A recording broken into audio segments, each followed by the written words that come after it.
真诚的忏悔和感恩，治好了多年的慢性咳嗽。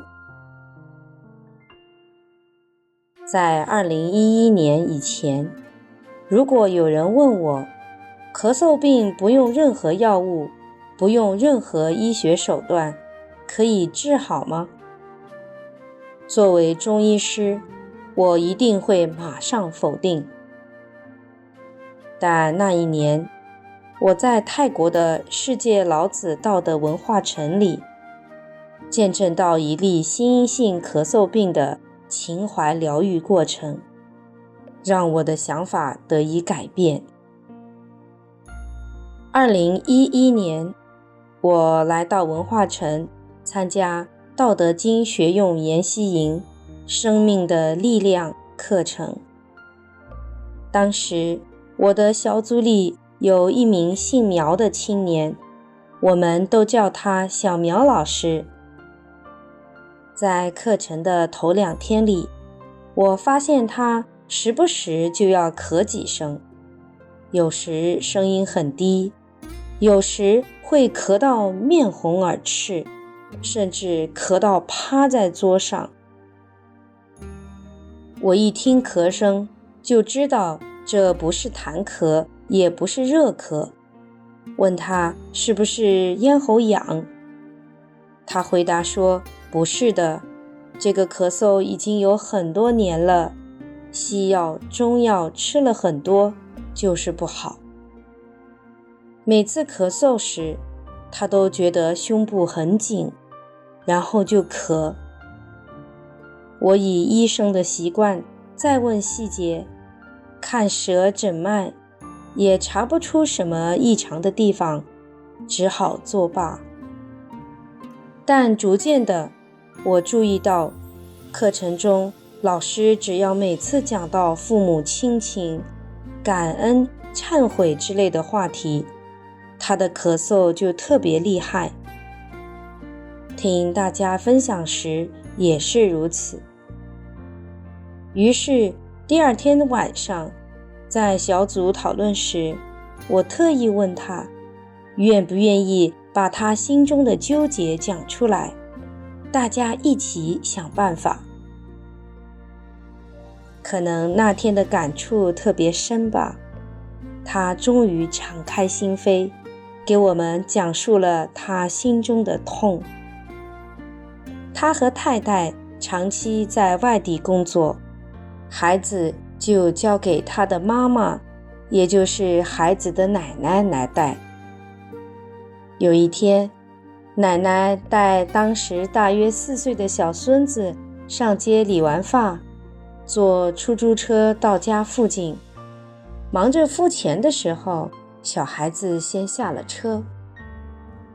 孩子想自己先过马路，可他还太小，不会观察路况，一下车就冲到了大路上，一辆车根本来不及反应，直冲了过去。刚下车的奶奶说时迟那时快，以惊人的速度冲上去，一下把孙子揽入了自己的怀中。只听砰的一声，两人一起被撞飞出去10多米远。小苗接到通知时吓了一跳，赶紧拉着太太向家乡的医院赶去。快到医院的时候，他的哥哥在电话里告诉他，一定要先去2楼看妈妈，妈妈快不行了，现在就撑着一口气在等他。而他的儿子在3楼，除了胳膊骨折以外，没什么大事。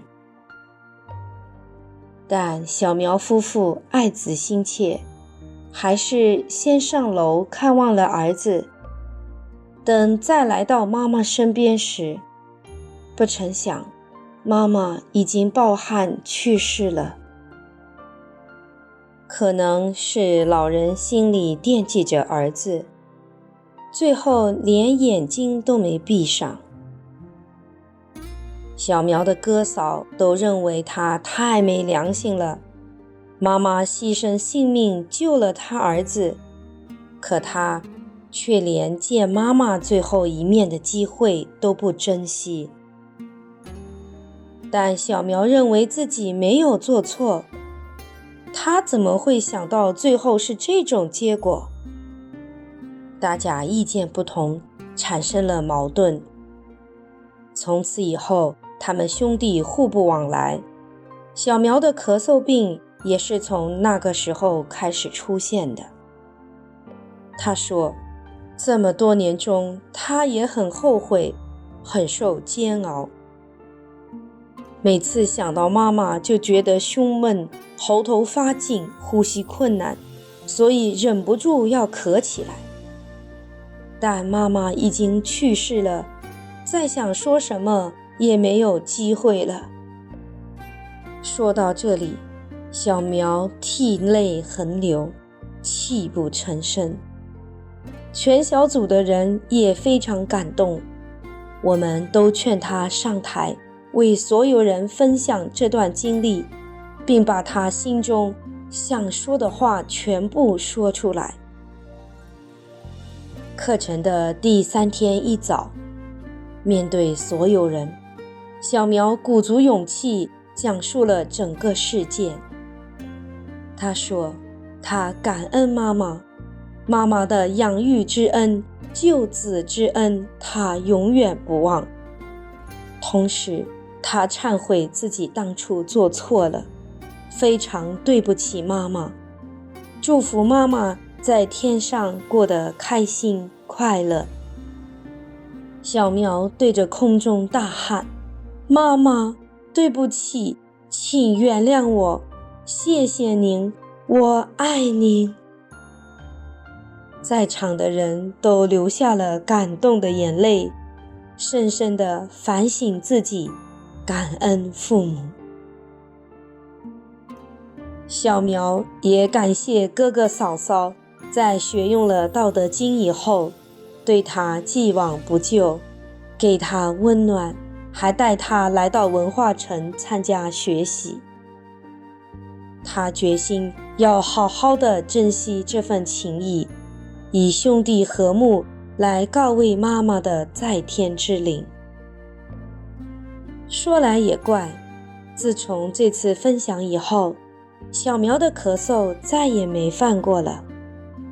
我仔细地听了几天，真的一声也没听到。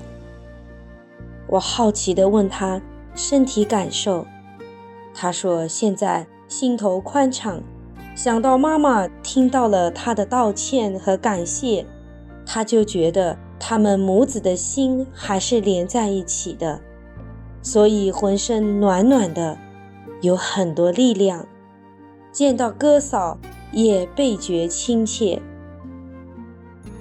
这一次对心因性咳嗽病情怀疗愈过程的见证，更加确定了我的道医思想，也就是一定要把尊道贵德的思想贯穿在我对病人的治疗中。道德经中有云，为学日益，为道日损，损之又损，以至于无为，无为而无不为。就是说，求学问知识会一天天增多，修道德缺点会一天天减少，减少再减少，一直达到无为的境界。无为却没有什么做不成功。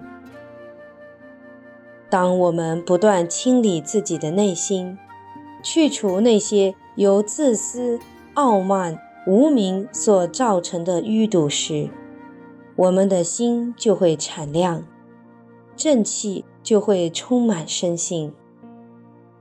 一旦解开心结，把心弄明白了，弄干净了，心通，身体自然也通畅了。真诚、忏悔、感恩的情怀可以治好令医生束手无策的病。不仅在文化城可以见到这样的事，后来在我的临床工作和生活中，我也见证了很多种种通过发掘自己身上原有的诚信、博爱、感恩、谦卑等大道情怀，改变体制，去除疾病，乃至改变命运的真实事例。和其他一切正信善法一样，道德经学用可以治好心因性疾病，因为通过了解生命规律、宇宙规律，顺道而行，我们就能让自己的生命频率达到爱与喜悦的状态。在这个状态中，人体的自我疗愈功能就能完全开启。我们不仅要对已知的恩人怀有图报之心，更应该对国家、对整个社会怀有感恩之情。人生挑战中，所有丢失的东西和力量，都要到内心寻找。一个人的心灵世界，只有建筑在感恩、无私奉爱的基础上，才能让人生充满永恒的力量。